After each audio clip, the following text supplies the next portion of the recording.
Takribani watu 31 wamefariki dunia baada ya kimbunga kikali kuikumba Madagascar, imesema mamlaka ya maafa katika kisiwa hicho kilichopo katika bahari ya Hindi.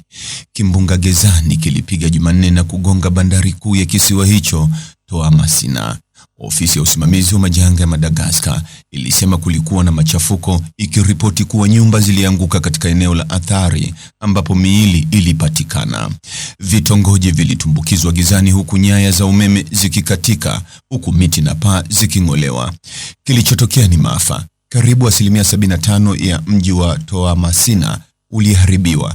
Kiongozi wa kijeshi wa nchi hiyo, Kanali Michael Randrianirina, ambaye alichukua mamlaka mnamo mwezi Oktoba, aliambia shirika la habari la AFP, hali ya sasa inazidi uwezo wa Madagascar pekee. Aliongeza, maporomoko ya kimbunga hicho huenda yakawa mojawapo ya matukio makali zaidi yaliyorekodiwa kuzunguka jiji hilo katika enzi ya satellite, kulingana na mtabiri wa kimbunga cha CMRS kwenye kisiwa cha Reunion cha Ufaransa, AFP inaripoti.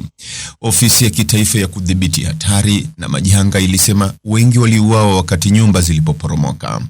Kimbunga Gezani kilipiga Toamasina, jiji la pili kwa ukubwa nchini, na upepo unaofikia kilomita 250 kwa saa. Ni machafuko makubwa. 90% ya paa za nyumba zimeng'olewa kabisa au kwa sehemu.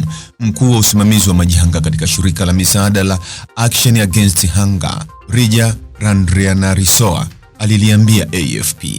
Ofisi ya usimamizi wa maafa ya Madagascar imewahamisha makumi ya watu waliojeruhiwa na mamia ya wakazi kutoka wilaya karibu na Toamasina, makazi ya watu 400,000.